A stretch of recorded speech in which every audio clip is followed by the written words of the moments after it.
ప్రార్థన చేసుకుందాం. అందరూ కూడా తలలు ఉంచండి. పరిశుద్ధులైన మా ప్రియ పరలోకపు తండ్రి, ఈ ఘనమైన నామమును బట్టి స్తోత్రములు వందనాలు చెల్లించి ప్రార్థిస్తున్నాము.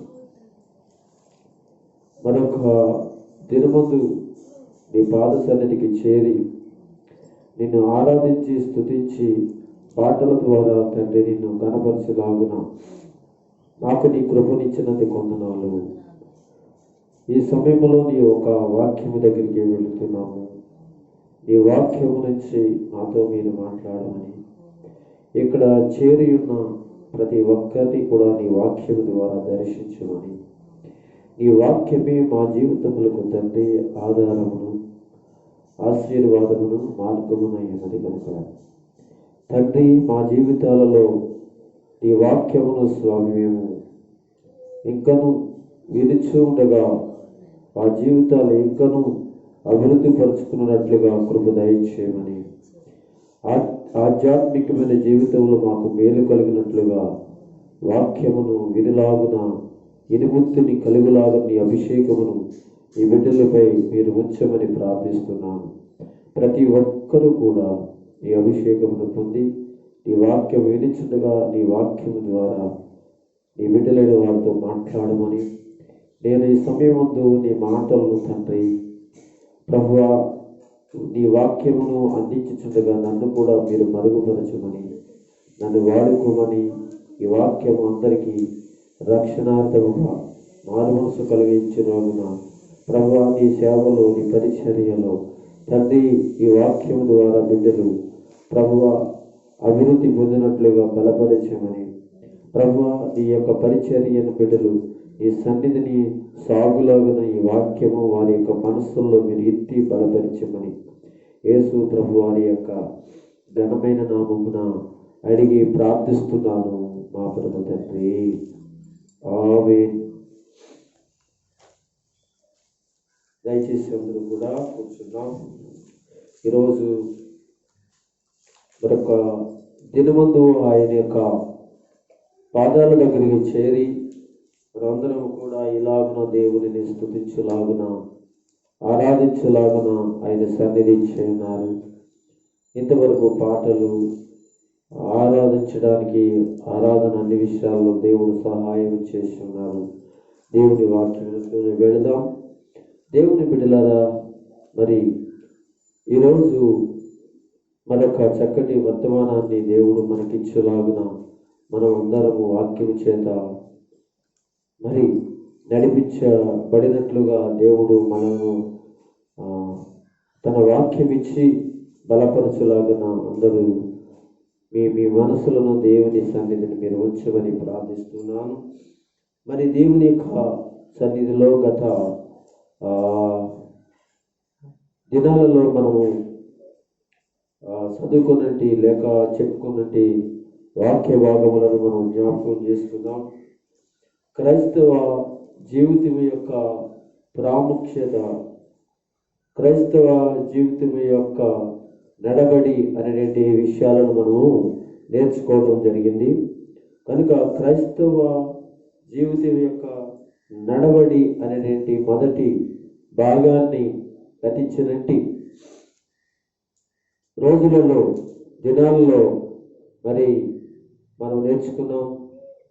క్రైస్తవ యొక్క మరి జీవితం యొక్క నడవడి ఎలా ఉండాలి అనే విషయాన్ని మనం నేర్చుకున్నప్పుడు వెంబడించడము, రెండవది ఎదగడము, మూడవది నడవడం అనే విషయాలను మనము తెలుసుకోవడం జరిగింది. కనుక ఈ సమయంలో మనము ఇంకా కొన్ని విషయాలు ఈరోజు మరొక కొన్ని సంగతులు మనము నేర్చుకోవడానికి లేక మనము తెలుసుకోవడానికి ఇక్కడికి ప్రభు సహాయము చేయలాగున మనందరం కూడా వాక్యం కొరకు మన మనస్సులను తెరిచి ఆ మాటలను ప్రభు మనం ఇచ్చేలాగున ప్రభు యొక్క మాటల కొరకు సిద్ధపడదాం. మరి ఈరోజు క్రైస్తవ జీవితం యొక్క నడవడిలో రెండవ భాగాన్ని మీ ముందు ఉంచాలని నేను అనుకుంటున్నాను. అయితే ఇంతకు ముందు మరి మొదటి భాగములో 3 సంగతులు చెప్పాను. 1 వెంబడించడము, 2 ఎదగడము, 3 నడుచుకోవటము అనే 2 విషయాల గురించి మనము తెలుసుకున్నాం.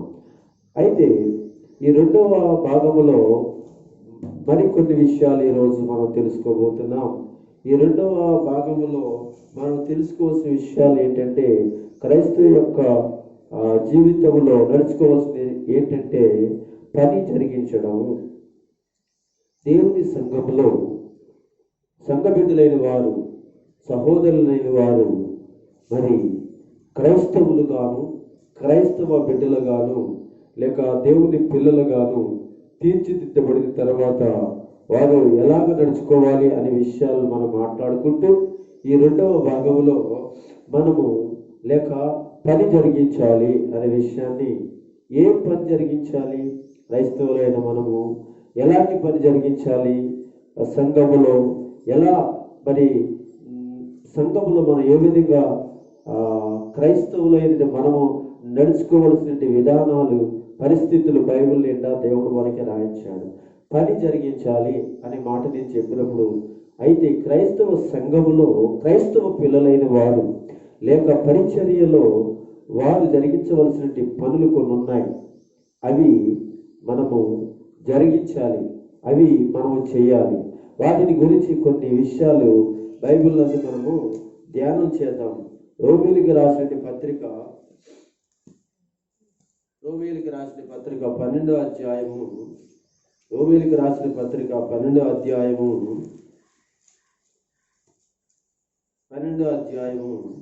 అందరూ కూడా చూడాలని తెలియజేస్తున్నాను. 12వ అధ్యాయము 6వ మరి వచనము నుండి 6వ వచనము నుండి కొన్ని సంగతులు మనము చదువుకోవడానికి సిద్ధపడదాం. 16వ వచనం వరకు కూడా చదువుకుందాం. జాగ్రత్తగా మీరందరూ చూడండి. నేను చదువుతున్నాను.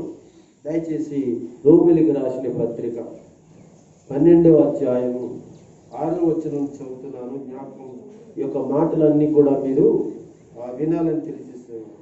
మనకు అనుగ్రహింపబడిన కృప చొప్పున వేరు వేరు కృపావరములను కలిగిన వారిమై ఉన్నాము గనుక ప్రవచనమైతే విశ్వాస పరిమాణము చొప్పున ప్రవచింతుము, పరిచర్య అయితే పరిచర్యలోను, బోధించేవాడైతే బోధించుటలోను, హెచ్చరించువాడైతే హెచ్చరించుటలోను పని కలిగి ఉండుము. పంచిపెట్టివాడు శుద్ధ మనసుతోను, పై విచారణ చేయవాడు జాగ్రత్తతోను, కరుణించువాడు సంతోషముతోను పని జరిగించవలెను. మీ ప్రేమ నిష్కపటమైనది ఉండవలెను. చెడ్డదానిని నశయించుకుని మంచిదానిని అత్తుకుని ఉండుడి. సహోదర ప్రేమ విషయములో నొకరు యందు నొకరు అనురాగము గలవారై, ఘనత విషయములో ఒకరినొకడు గొప్పగా ఎంచుకునడి. ఆసక్తి విషయములో మాంద్యులు గాక, ఆత్మయందు తీవ్రత గలవారి అయి ప్రభువును సేవించుడి. నిరీక్షణ గలవారై సంతోషించుచు, శ్రమయందు ఓర్పు గలవారై ప్రార్థనయందు పట్టుదల కలిగి ఉండుడి. పరిశుద్ధుల అవసరతలలో పాలు పొందుచు శ్రద్ధగా ఆతిథ్యం ఇచ్చుచుండుడి. మిమ్మల్ని హింసించు వారిని దీవించుడి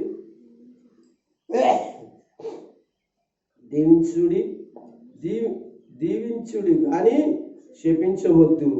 సంతోషించు వారితో సంతోషించుడి, ఏడ్చు వారితో వేడుముడి. నొకరితో నొకరు మనసు కలిగి ఉండుడి. హెచ్చరించుట యందు హెచ్చు వాటి యందు మనసు ఎంచుక, తగ్గు వాటి యందు ఆసక్తులయుండి. మీకు మీరే బుద్ధిమంతులమని అనుకొనవద్దు. దేవునికి స్తోత్రం కలుగును గాక. ఇక్కడ మనం చదువుకునే భాగంలో రాయబడిన మాటలు ఏమిటి అంటే, సంఘములో క్రైస్తవ బిడ్డలైన వారు చేయవలసిన పనులు గురించి ఉన్నాయి. అంటే పని జరిగించవలసిన వారిగా క్రైస్తవులు ఆయన బిడ్డలు ఉన్నారు. పని జరిగించవలసిన వారిగా క్రైస్తవ సంఘములో స్త్రీలైన వారు, పురుషులైన వారు, యవనులైన వారు, లేక ఎవరైనా కావచ్చు, సంఘములో క్రైస్తవ జీవితం కలిగిన ప్రతి ఒక్కరు కూడా నడుచుకోవాల్సిన విషయాలను ఇక్కడ తెలియజేయబడింది. యేసు ప్రభువుని నమ్మి రక్షించబడి ఆ రక్షణలోకి వచ్చిన తర్వాత బాప్తిస్మం పొంది వాక్యం వినుచు ప్రభు యొక్క పరిచర్యలో ప్రభు యొక్క పాదాల దగ్గర చేరి దేవుని యొక్క మాటలు వింటూ నడుస్తున్నట్టు వారు పని జరిగించవలసిన కొన్ని పనులు క్రైస్తవ సంఘములో ఉన్నాయి. ఇది పరిచర్య నిమిత్తము, సంఘము నిమిత్తము, ఆత్మల నిమిత్తము కొన్ని సంగతులను దేవుడు ఇచ్చాడు. అయితే ఇక్కడ ఈ విషయాలను దేవుడు మనకి బయలుపరుస్తూ ఉన్నాడు. ఏమని బయలుపరుస్తున్నాడంటే, ఇందాక మనం చదువుకున్న మాటలు కొంచెం మనం వివరించుకున్నాం. 12వ వచనంలో ఇలా రాస్తున్నాడు, మనకు అనుగ్రహింపబడిన కృపా చప్పున వేరు కృపావరములు కలిగిన వారిమై ఉన్నాము గనుక అని అన్నాడు.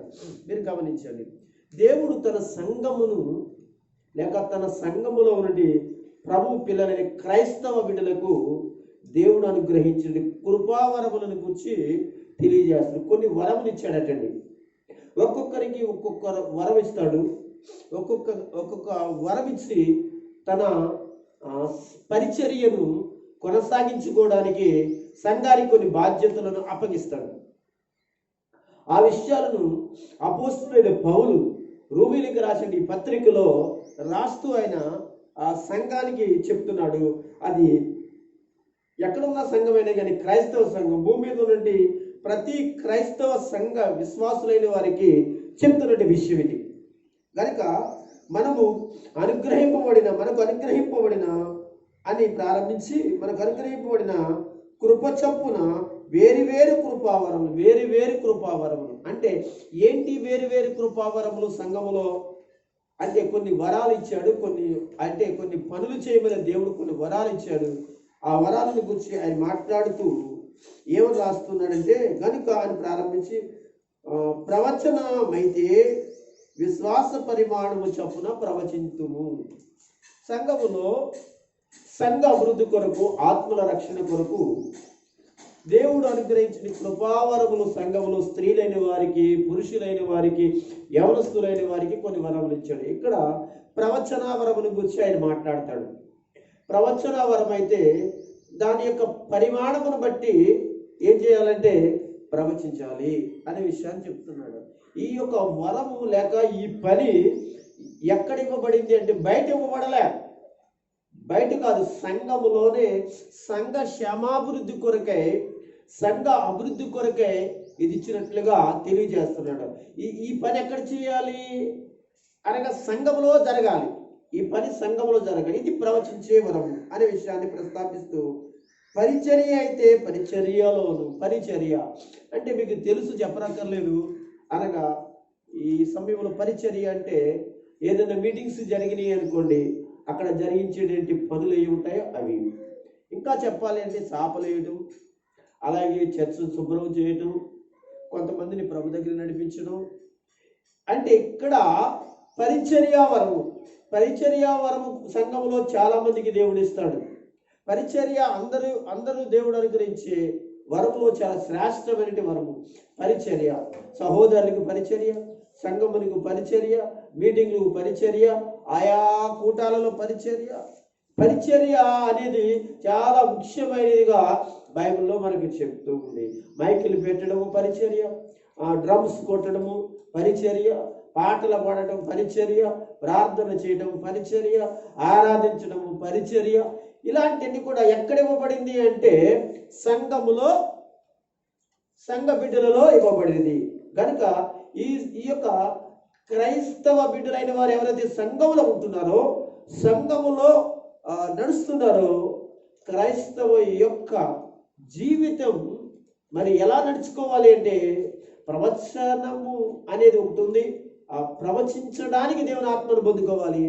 రెండో ఇక్కడ ఇంకొక విషయము పరిచర్య అంటున్నాడు. ఈ పరిచర్యను సంఘము జరిగించాలి. దేవుని పిల్లరా, సంఘములో ఒక్కొక్కరికి ఒక్కొక్క వరం ఇచ్చాడు. నాకు ఇంతకులే అని మనం అనుకోకూడదు. అయ్యో ఆవిడ చేస్తుందిలే అని అనుకోకూడదు. అతను చేస్తాడులే అనుకోకూడదు. కనుక పరిచర్య అదిగో పక్క వాళ్ళని చూసి చేయటం కాదు. ఇది నా బాధ్యత, ఇది నా బాధ్యత అని చేయాలి. వాళ్ళు చేస్తే నేను చేస్తాను, వాళ్ళు వస్తే నేను వస్తాను, వాళ్ళు మరి తలంపు పెడితే నేను తలంపు పెడతాను అనే విషయాలు ఉండకూడదు. నీకు అర్థమవుతుంది కదా.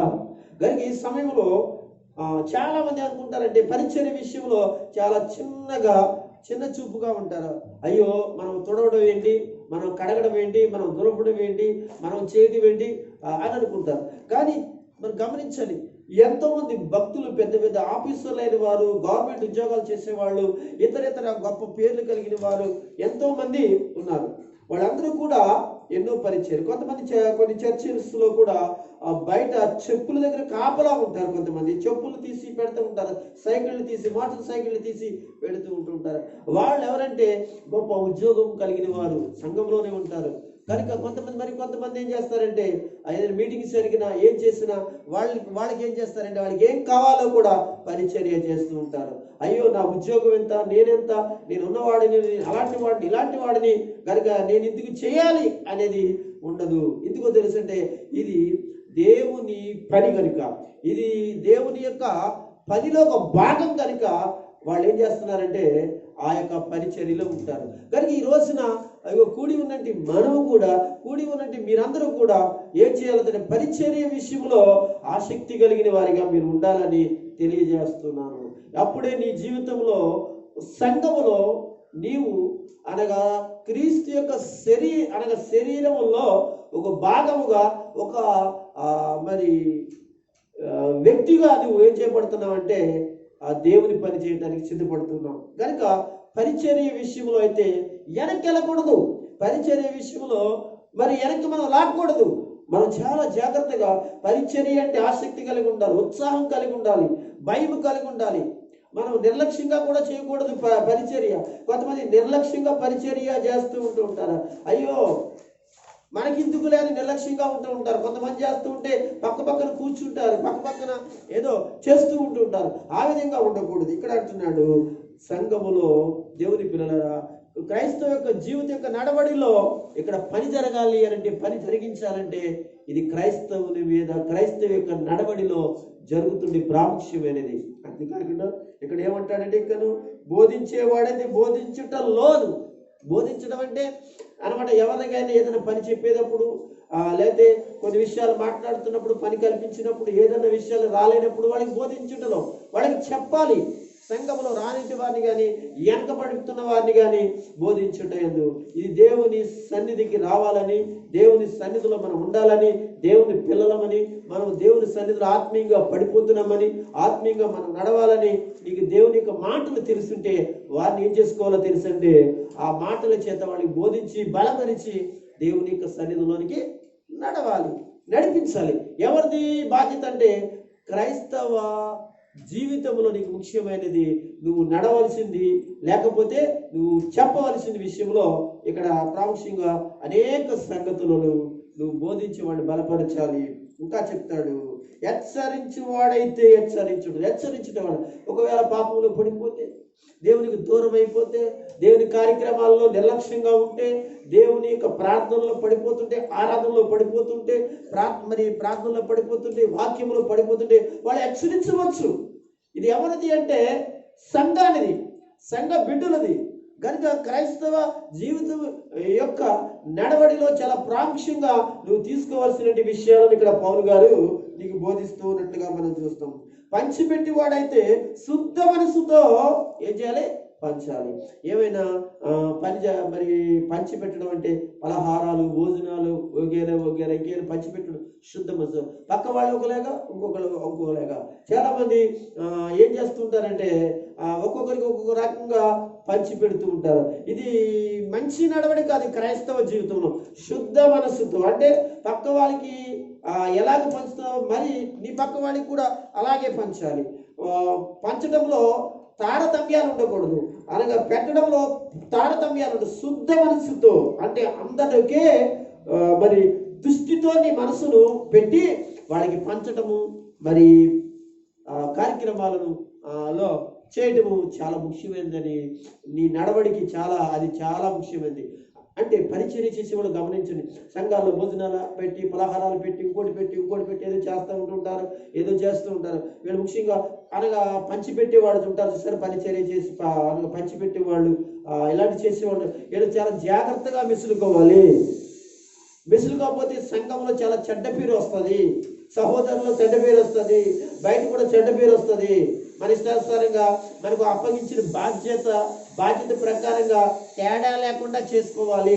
తేడా లేకుండా మనం ఆ యొక్క పంచిపెట్టడం విషయంలో అనగా ఒక్కొక్కరికి ఒక్కొక్క రకంగా, కొంతమంది ఏం చేస్తారంటే పెట్టడంలో పక్క వాళ్ళకి ఒకటి పెడతారు, వాళ్ళు ఎవరైనా ఇంకొక వాడు ఉన్నారనుకో వాళ్ళని చాటుగా ఏం చేస్తారంటే ఇంకోటి ఎగస్ట్గా చేస్తూ ఉంటుంటారు.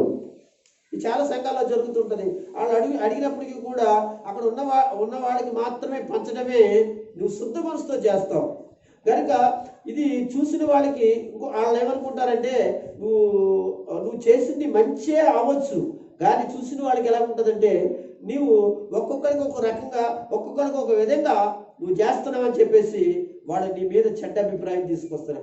అది మంచిది కాదు. అందరినీ ఒకేలాగా చూడటం, ఒకేలాగా చేయటము. ఇంకా చెప్తాడు, పై విచారణ చేయవాడు జాగ్రత్తతో పై విచారణ చేయవాడు. కొంతమంది చూస్తూ ఉంటారు ఏంటంటే ఎవరు ఎలా చేస్తున్నారు, ఎవరు ఎలా పెడుతున్నారు, ఎవరు ఎలా చేస్తున్నారు, ఎవరికి ఏం చేస్తున్నారు, పరిచర్య చేస్తున్నారా లేదా పనులు చేస్తున్న పై విచారణ చేసేవాడు జాగ్రత్తగా చూసి వాళ్ళు ఏం చేయాలంటే వాళ్ళకి ఆ పనులన్నీ కూడా చేయకపోతే సోదర ఇలా చేయండి, సహోదరు ఇలా చేయండి, ఇలా చేస్తే బాగుంటుందని జాగ్రత్తగా వాళ్ళని ఏం చేసుకోవాలి, నడిపించాలి. సంఘములో ఎవరైనా జ్ఞానం కలిగిన వారు అనగా మంచి చెడ్లను కలిగిన వారు. కానీ కొంతమంది ఏం చేస్తారంటే వాళ్ళు ఇలా అంటారు, వాళ్ళు పై విచారణ చేసేవారిగా ఉండి నటిస్తూ మాట్లాడతారు. ఏమంటారంటే పట్టించుకోరు, వాళ్ళు చేశారు లేకపోతే లేదు మనకిందుకు అన్నట్లుగా ఉంటారు. మళ్ళీ తర్వాత వాళ్ళు ఏంటంటే మేము ఏళ్ళ పైన లేదా వాళ్ళపైన మేము పెత్తనం కలిగి ఉన్నాము, మేము వాళ్ళపై పై విచారణ కలిగిన వాళ్ళు అయి ఉన్నామని చెప్పుకుంటూ వాళ్ళు సరైన నడవడిలో నడిపించిన వాళ్ళు ఉంటారు. కానీ వాళ్ళు పాడు చేయడానికి అనగా చేయకోకుండా ఉండడానికి వాళ్ళకి ఏదో చేస్తూ ఉంటుంటారు. అది మంచి పని కాదు. ఎవరైనా సరే పెద్దవాళ్ళు ఉన్నారనుకోండి, పెద్దవాళ్ళు ఎవరైనా సరే మరికొంతమందిని పనిచేస్తున్నప్పుడు కానీ లేకపోతే ఏదన్నా చేస్తూ ఉన్నప్పుడు కానీ వారిపైన చాలా జాగ్రత్తగా చూసి వాళ్ళకి మంచి విషయాలను చెప్తూ జాగ్రత్తగా నడిపించాలి అనే విషయాన్ని అపోస్తలుడైన పౌలు సంఘములో ఆ సంఘ పరిచర్య విషయంలో జరిగించడం విషయంలో ప్రభు పరిచర్య విషయంలో ఎంతగానో నేర్పిస్తున్నట్లుగా చూస్తాం. కరుణించేవాడు సంతోషంతో పనిని జరిగించాలి అంటాడు. కరుణించాలి, సంతోషంతో చెప్పాలి. కరుణించేవాడు ఎవరికైనా సహాయం చేయడానికి, ఎవరైనా కరుణగా సహాయం ఎవరైనా సరే బాధల్లో ఉన్నవారు, కష్టాలలో ఉన్నారు, బలహీనతలో ఉన్నారు, వాళ్ళకి ఏమైనా మరి సహకరించడం కానీ, కరుణించడం కానీ, లేదా వాళ్ళ కొరకు ప్రార్థన చేయడం కానీ, లేదా ఇంకోటి కానీ వాళ్ళ పట్ల కరుణ కలిగి ఉండాలి. అయితే ఆ కరుణ ఎలా ఉండాలంటే నువ్వు సంతోషంతో ఏది చేసినా కరుణతో చేసింది లేదా సహకరిస్తుంది, సహాయపడుతుంది, అది ఏదైనా కావచ్చు కానీ సంతోషంతో జరిగించాలని ప్రభు యొక్క వాక్యం మనకి బోధిస్తూ ఉంది. ఇంకా అంటున్నాడు కదా, మీ ప్రేమ నిష్కపటమై ఉండవలెను. చూడండి, సంఘములో ఎవరైనా కావచ్చు, పెద్దవారైనా కావచ్చు, చిన్నవారైనా కావచ్చు, పిల్లలైనా కావచ్చు, కానీ సంఘములో ఉన్న ప్రతి ఒక్కరు కూడా దేవుని ప్రేమను మనం చూపించాలి. అది అంటే మీ ప్రేమ కపటంగా ఉండకూడదు, కానీ ఎలా ఉండాలంటే నిష్కపటమై ఉండవలెను. చాలా మంచి ప్రేమ ఉండాలి. నీ యొక్క ప్రేమలో ఎటువంటి నువ్వు ప్రేమించడంలోను, నువ్వు మాట్లాడడంలోను, వాళ్ళని సహకరించడంలోను, వాళ్ళని ఆదరించడంలోను ప్రేమ కలిగి ఉన్నప్పుడు ఆ ప్రేమ ఎలా ఉండాలంటే కపటము లేనిదిగా, నిష్కపటమైనదిగాను పని జరిగించాలి. ఇది క్రైస్తవుని యొక్క జీవితంలో లేక నడవడిలో ఇక్కడ మరీ ముఖ్యమైనదిగా తెలియచేస్తూ ఉంది. ఇంకా అంటున్నాడు చెడ్డదానిని నశయించుకుని మంచి దాన్ని అత్తుకుని ఉండవలను. గమనించాలి, చెడ్డదాన్ని ఏం చేసుకోవాలి? యేసు ప్రభుని నమ్మక ముందు నీవు చెడ్డ యాశాలు వేసావు, పనికిమాలి యాసాలు వేసావు, అపవిత్రమైన యాసాలు వేసావు, నీ ఇష్టం వచ్చినట్టుగా మాట్లాడావు, నీ ఇష్టం వచ్చినట్టుగా తిరిగావు, నీ ఇష్టం వచ్చిన చోట కూర్చున్నావు, నీ ఇష్టం వచ్చిన చోటకు వచ్చావు, నీ ఇష్టం వచ్చినట్లుగానే నువ్వు బ్రతికేది. అది అది ఎప్పుడో తెలుసు? నువ్వు క్రైస్తవుడు కాకముందు, నువ్వు అని యేసు ప్రభువును నమ్మక ముందు. అయితే ఇప్పుడు క్రైస్తవుడుగా లేకపోతే యేసు ప్రభు నమ్మి మారు మనసు పొంది బాప్తిస్మం పొంది యేసు ప్రభులో వాక్యం వింటూ ప్రభు యొక్క పరిచర్యలో లేక దేవుని సంఘంలో సాగుతున్న నీ జీవితంలో అంటున్నాడు కదా, ఎలా ఉండాలన్నాడు? చెడ్డదాన్ని ఏం చేసుకోవాలి? మీకు చెప్పనక్కర్లేదు. చెడ్డది అంటే ఎన్నో ఉన్నాయి, చెడ్డ విషయాలు ఎన్నో ఉన్నాయి. అవి తిరిగి నీవు కొత్తగా దేవునిలోనికి వచ్చిన తర్వాత, యేసు ప్రభు నమ్మిన తర్వాత నువ్వేం చేసుకోవాలంటే వాటి నుంచి నువ్వు దూరంగా ఉండాలి, అసహించుకోవాలి, వాటిని అసహించుకోవాలి. దేవుని బిడ్డలారా, అవి నీ జీవితంలో మంచివి కాదని బోధించబడింది. అది మంచివి కావు, నీ జీవితానికి నరకానికి వెళ్ళిపోతావు, మరి నరకంలో జీవిస్తావు కనుక అట్లా నువ్వేం చేసుకోవాలి? నశించుకోవాలి, వాటిని సేదరించుకోవాలి. దేవుని పిల్లలను గమనించండి, ఈ రోజున మన క్రైస్తవ బిడ్డలమని చెప్పుకోవడం కాదు, దేవుని పిల్లలమని మనం నడవడం కాదు, మన దేవుని పిల్లలమని మనం బ్రతకడం కాదు, కానీ ప్రభు వాక్యం చెబుతుంది మనం చేసేవి ఏవైతే ఉన్నాయో అవి మంచివా చెడ్డవా మొట్టమొదటిగా తెలుసుకోవాలి. అయితే ఒకటి మాత్రం, చేయాలని ఇష్టపడినప్పుడు మంచిది చెడ్డది కూడా నీ జీవితంలో మంచిగానే కనబడుతుంది. చేయాలనుకున్నప్పుడు, అలా బ్రతకాలనుకున్నప్పుడు, అలా జీవించాలనుకున్నప్పుడు, నీ జీవితంలో నువ్వు మార్పు కలగకుండా అలా బ్రతకాలనుకున్నప్పుడు అది మంచిగానే కనబడుతుంది, కానీ నీ యొక్క మరి జీవితంలో అది నిన్ను మంచి దారిలోకి నడిపించదు అంటున్నాడు. ఇక్కడ ఏమంటున్నాడో తెలుసు, చదువుదాం ఒక్కోసారి ఈ మాట. చెడ్డదాన్ని నశించుకొని మంచిదాన్ని అత్తుకుని. మంచిది దేవుని పిల్లల గమనించాలి, నువ్వు మారు మనసు పొందడము మంచిది, పవిత్రంగా జీవించడం మంచిది, అర్థమవుతుందండి. నీతిగా బ్రతకడం మంచిది, యథార్థంగా బ్రతకడం మంచిది, మంచి మాటలు చెప్పడం మంచిది, చెడ్డ మాటలు పలకోకుండా ఉండడము మంచిది. గనుక తాగే విషయంలో, తినే విషయంలో, తిరిగే విషయంలో ఏదైతే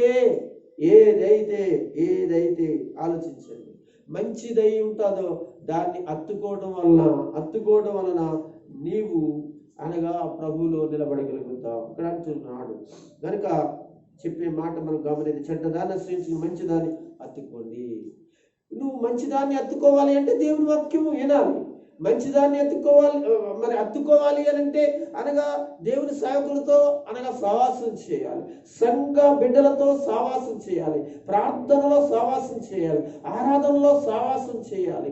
మరి అనగా ప్రార్థన పూర్వకంగా వాక్యాన్ని చదవాలి, వాక్యాన్ని విని అనగా మనసు మార్చుకోవాలి. అప్పుడే ఏం జరుగుతుందో తెలుసంటే మంచిదాన్ని అత్తుకోగలుగుతావు. ఇది క్రైస్తవ జీవితం యొక్క నడవడి. ఇంకా కొంచెం చదువుకుందాం, ఇంకా కొన్ని విషయాలు చదువుకుందాం. ఇక్కడ చెప్తున్నాడు, సహోదరుల ప్రేమ విషయంలో నొకరు అనురాగము గలవారే, ఘనత విషయంలో ఒకరినొకడు ఏం చేసుకోవాలి? గొప్పగా ఇచ్చుకోండి. సంఘములో ఏం చేసుకోండి? సహోదరులైన వారు, పురుషులైన వారు లేక స్త్రీలైన వారు ఏం చేసుకోవాలి? ఇక్కడ అన్నాడంటే, ఇక్కడ ప్రేమ విషయంలో ఒకరు అనురాగం కలిగిన వారిగా ఉండాలి, అపార్థం కలిగిన వారు ఉండకూడదు, రకరకాలుగా మాట్లాడుకునే వారిగా ఉండకూడదు, అనురాగం కలిగిన వారిగా ఉండాలి. ఈ తర్వాత ఘనత విషయంకి వచ్చినప్పుడు ఏం చేయాలి తెలుసా? నీ సహోదరుని అనగా గొప్పగా ఎంచాలి, నీ సహోదరు నిన్ను గొప్పగా ఎంచాలి. ఒకరికొకరు ఏం చేసుకోవాలి? ఘనత విషయంలో నొకరినొకరు గొప్పగా, అంతేగాని అసహ్యకరంగా మాట్లాడుకుని అసహ్యకరంగా అనగా 10 మందిలో చెప్పుకోవడం అది మంచి పని కాదు. బయట నీ సహోదరుడి గురించి చెప్పడము, నీ సహోదరు నీ గురించి చెప్పడము, నీ సహోదరుడి గురించి చెప్పడము అది ఘనతగా ఎంచబడదు. దైవ సేవకుడిని బయట చెప్పడము, దైవ సేవకురాల గురించి బయట మాట్లాడుకోవడం అది నీకు ఘనతగా ఎంచబడదు. అంటే ఒకరినొకరు గొప్పగా క్రైస్తవ జీవితంలో చెప్పుకున్నప్పుడు ఏం జరుగుతుందో తెలుసా? నీ జీవితంలో నువ్వు ప్రార్థించిన ప్రార్థన నెరవేర్చబడుతుంది. అనగా పరిచర్యలో అనగా సంఘములో నువ్వు అనగా చేస్తున్న ప్రతిదీ కూడా దీవెనకరంగా ఉంటుంది. ఎందుకు తెలుసా? ఘనత విషయంలో నొకరినొకడు గొప్పగా ఎంచుకోవడంలో అనేక మంది మార్చబడతారు. ఒకరినొకరు దేశించుకుంటే మార్చబడతారా? వీళ్ళే దేశించుకుంటున్నారు, వీళ్ళే అనుకుంటున్నారు, వీళ్ళే బయటికి వెళ్ళి అలాగే ఒకరికొకరు చెప్పుకుంటున్నారు. మనం మాత్రం వెళ్తే ఏంటి లాభం సంఘంలోనికి? లేకపోతే అలాగే క్రీస్తుకి మనం వెళ్తే మనకి ఏం మేలు జరుగుతుంది? ఇలాంటిదే కోసం మనం ఇప్పుడు బయట జరుగుతుందే అది సంఘ లోపల జరిగింది అనుకోండి, బయట జరుగుతున్న విషయాలే సంఘంలో జరిగింది అనుకోండి, అది చూసి ఎవరు మారుతారో చెప్పండి, ఎవరు పడతారో చెప్పండి. దయచేసి అలా కాకుండా నీ సహోదరుని ప్రేమించడం, నీ సహోదరు విషయంలో తగ్గించుకోవడం, నీ సహోదరు విషయంలో అనగా ఏ విషయాలనే కానీ బయట మాట్లాడుకోకుండా వాళ్ళ గురించి మంచిగా నువ్వు మాట్లాడడం నేర్చుకుంటే రేపొద్దున క్రైస్తవ సంఘం అనేటువంటి పరిచర్య అభివృద్ధిలోకి వస్తుంది. అనేక ఆత్మలను ప్రభు దగ్గరికి వస్తాయని మరొకసారి ప్రభు పేరుని మీ అందరికీ నేను తెలియజేస్తున్నాను. ఇక్కడ 11వ వచనంలో చెప్తాడు కదా, ఆసక్తి విషయంలో మాన్యులు కాక, ఇచ్చినారా? ఆసక్తి విషయంలో మాన్యులు కాక ఆత్మయందు తీవ్రత గల వారే ప్రభువుని సేవించండి. ప్రభువుని సేవించేటప్పుడు, ప్రభువుని ఆరాధించేటప్పుడు ఆసక్తి విషయంలో అనగా మరి ఎలా ఉండబడుతున్నాడంటే మాంద్యులు కాక, బద్ధకస్తులు కాక, నిర్లక్ష్యం కలిగిన వారి కాక. మరి చాలా మంది ప్రార్థనకు వచ్చినప్పుడు పాడడానికి నిర్లక్ష్యంగా ఉంటారు, ఆరాధన చేయడానికి నిర్లక్ష్యంగా ఉంటారు, మందమత్తులుగా ఉంటూ ఉంటారు. ఆసక్తిగా ఉండాలి. ఎందుకంటే మనం ఆరాధిస్తుంది ఎవరంటే దేవుని పిల్లలారా, నిజమైన దేవుడు, రక్షకుడైన దేవుడు, నిన్ను రక్షించిన దేవుడు, లోకాన్ని రక్షిస్తానికి వచ్చిన లోకరక్షకుడు యేసుక్రీస్తును. కనుక ఆయన ఆసక్తితో మనం ఏం చేయాలి అనగా మనం ఆరాధించాలి. ఆసక్తి విషయంలో మాంద్యులు కాక, దేవుని పనిచేసే విషయంలో ఆసక్తిగా ఉండాలి, దేవునికి ఇవ్వడంలో ఆసక్తిగా ఉండాలి, వెనక్కి వెళ్ళకూడదు. దేవుని యొక్క వాక్యము మరి దేవుని పరిచర్య కొరకు, అనగా దక్షిణ భాగాల కొరకు, ఏవైనా కార్యక్రమాల కొరకు, ఇంకో దాని కొరకు, దేవుని పరిచర్య కొరకు, మందిరాల కొరకు, ఎవరికైనా సహాయం చేయటం కొరకు, ఎవరికైనా మరి కరుణ చూపి ఆర్థికంగా ఎవరికైనా ఇవ్వాలనుకున్నప్పుడు ఆసక్తి విషయంలో వెనక్కి వెళ్ళకూడదు, మాంద్యులు కాకూడదు. పర్వాలేదు, ఎవరో ఇచ్చుకుంటారు, ఎవరో చేస్తారు, అది మంద కాదు అన్నట్లుగా సంఘములో నువ్వు అలా నడుచుకోకూడదు. ఎందుకో తెలుసా, నువ్వు క్రైస్తవ జీవితం యొక్క నడవడిలో ఒక పని జరగాలి అని అంటే సంఘములో నీ వంతు నువ్వు ఏం చేసుకోవాలంటే ఆసక్తి కలిగి ప్రతిదీ కూడా ఏం చేసుకోవాలి, నువ్వు ముందుకు రావాలి. ముందుకు వచ్చి మరి ప్రభు పనిలో పాల్గొనాలని ప్రభు యొక్క వాక్యం మనకి తెలియజేయాలి. ఆత్మ విషయంలో తీవ్రత కలిగి ఏది చేసినా ప్రభు యొక్క ఆత్మని కలిగి చేయాలి. అది శారీరకంగా చేయకూడదు. శారీరకంగా అనగా పరిచర్యలో కానీ, ఇంకో దానిలో కానీ, సంఘ విషయాల్లో కానీ, దేవుని విషయాల్లో కానీ ఆత్మ చేత నువ్వు అనగా కార్యక్రమాలు చేస్తే దేవుడు ఇంకను నిన్ను అభివృద్ధిలోనికి తీసుకొస్తాడండి. ప్రభు పేరట మీ అందరికీ తెలియజేస్తున్నాం. ప్రభువుని అలా సేవించండి, అలా ఆరాధించండి అని ప్రభు చెప్తున్నాడు. నిర్లక్ష్యం గలవారి అయి, ఇక్కడ అంటున్నాడు నిరీక్షణ గలవారి అయి, ఏమంటాడు? నిరీక్షణ గలవారే సంతోషించండి. ఏవైనా కార్యాల కొరకు, ఏవైనా కార్యముల కొరకై నువ్వు ప్రార్థిస్తున్నావా? నీ ఇంటి వారు ప్రార్థిస్తున్నారా? సంఘం ప్రార్థిస్తుందా? సహోదరులు ప్రార్థిస్తున్నారా? అయితే మరి ఏవైనా జరగాలనుకున్నప్పుడు నిరీక్షణ గలవారే అంటే, నిరీక్షణ అంటే కనిపెట్టడము. ఇప్పుడు నువ్వు చేసే ప్రార్థనకి వెంటనే జవాబు రాకపోవచ్చు, నీ యొక్క ప్రార్థనకి సమాధానం రాకపోవచ్చు. అది నీ ఇంటి వారి గురించి అయినా, నీ సహోదరుల గురించి అయినా, నీ సంఘం గురించి అయినా, ఎవరి గురించి అయినా కానీ, ఏ కార్యక్రమం అయినా సరే, ఏదైనా కానీ దేవుని పాదాల దగ్గర పెట్టినప్పుడు నువ్వు నిరీక్షణ గలదానివై సిద్ధపడు. కనుక నిరీక్షణ గలదానివై విశ్వాసం కాపాడుకో, నిరీక్షణ గలదానివై పరిశుద్ధత కాపాడుకో, నిరీక్షణ దానివై దేవుని రాకడ కొరకే నిరీక్షణ గలదానివై సిద్ధపడాలని సంతోషంతో మరి అనగా నువ్వు చూడాలని ప్రభు పేరట అవి అందరికీ తెలియజేస్తున్నాను. ఇక్కడ శ్రమ యందు ఓర్పు గలవారి, ప్రార్థన యందు పట్టుదల గల ఉండాలి అంటున్నాడు. ఇక్కడ అంటున్నాం శ్రమ ఏమండి గమనించండి. శ్రమ అంటే దేవుని బిడ్డలారా అందరికీ భయమే. అయితే క్రైస్తవులైన వారు, దేవుని పిల్లలైన వారు మీకు శ్రమలు వస్తాయి. అనగా మీ పిల్లల వల్ల శ్రమలు వస్తాయి, భార్యల వల్ల శ్రమలు వస్తాయి, భర్త వల్ల శ్రమలు వస్తాయి, లోకస్తుల వల్ల శ్రమలు వస్తాయి, కుటుంబం వల్ల శ్రమలు వస్తాయి, అప్పుడప్పుడు సంఘములు సహోదరుల యొక్క పరిస్థితులను బట్టి శ్రమలు వస్తాయి, ఎన్నెన్నో శ్రమలు వస్తాయి. కానీ మనకి ఏముండాలో తెలుసంటే అనగా ఓర్పు కలిగి ఉండాలి, ఓర్పు కలిగి ఉండాలి. క్రైస్తవ సహోదరులైన మరి మీరు క్రైస్తవ సహోదరులైన మీరు మీ జీవితాలలో లేకపోతే మీ యొక్క మీరు క్రైస్తవులుగా బ్రతుకుతున్నప్పుడు మీరు నడుచుకోవాల్సిన పరిస్థితి ఏంటంటే ఓర్పు కలిగి ఉండడం చాలా ముఖ్యమైనదిగా. ప్రార్థనలు ఎలా ఉండాలంటే పట్టుదల కలిగి ఉండాలి. దేవునికి స్తోత్రం కలుగును గాక. ప్రార్థనలో చాలా పట్టుదలగా ఉండాలి సంఘం, పట్టుదలగా ఉండాలి. ఏమండి, ఎవరిని తిడితే అనగా గుళ్ళోకి రాకపోవడం ఏం చేస్తారు? పట్టుదల కలిగి ఉంటారు. మరి దేవుని వాక్యము పాస్టర్ గారి ద్వారా మాట్లాడితే అనగా వాక్యం మాట్లాడింది కదా అనుకోకుండా పాస్టర్ గారు అన్నారని పట్టుదలతో ఎక్కడెక్కడో దూరంగా ఉంటుంటారు. పట్టుదల చీర కొరకు ఉంటుంది. కొంతమంది ఏమో యవనస్తుల పిల్లలు ఏదేదో అవసరతల కొరకు అమ్మానాలను చేయలేదని పట్టుదలగా ఉంటారు. ఇలాగా మరి రకరకాలుగా పరిస్థితులలో రకరకాలుగా పట్టుదల కలిగి ఉంటారు. అయితే ఈ పట్టుదల లోక సంబంధమైన పట్టుదల నిన్ను ఇబ్బంది చేస్తుంది, నిన్ను ఆత్మీయ జీవితంలో పడగొట్టేస్తుంది, దేవునికి దూరం చేసేస్తాయి ఇటువంటి పట్టుదలలు. అయితే ప్రార్థనలు పట్టుదల, నాకు దేవుడు ఇస్తాడని పట్టుదల. ఒకవేళ భర్త మారట్లేదు, నన్ను హింసిస్తున్నాడు అని అంటే దేవుల్లో పట్టుదల కలిగి ఉంటే దేవుడు ఆయన మారుస్తాడు. మరి భర్త మారట్లేదు అని అంటే అనగా భార్య పట్టుదల కలిగి ప్రార్థించాలి. భార్య మారతలేదు అంటే భర్త ప్రార్థన చేయాలి పట్టుదల. పిల్లలు మారట్లేదంటే తల్లిదండ్రులు పట్టుదల. ఇలా బంధుమిత్రులు సంఘములో నుండి ఎవరైనా మారట్లేదంటే పట్టుదల కలిగి వారి కొరకు ప్రార్థించాలి. ఎన్నో విషయాల్లో పట్టుదల కలిగి నువ్వు అలాగ ఉంటున్నావు, కానీ ప్రార్థనలో పట్టుదల కలిగి ఉండాలి. అప్పుడే దేవుడు చేస్తాడు. కానీ బైబిల్లో మనం చూస్తాం, అబ్రహామును చూస్తాం, పట్టుదల కలిగి ప్రార్థన చేశాడు.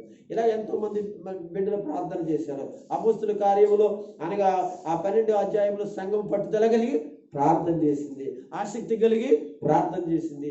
బైబిల్లో అనేక మంది ఎబ్బేజు ప్రార్థన చేశాడు. ఇలాగ చూస్తే ఎంతో మంది భక్తులు ప్రార్థన చేశాడు. పేతురు ప్రార్థన చేశాడు, యేసయ్య ప్రార్థన చేశాడు.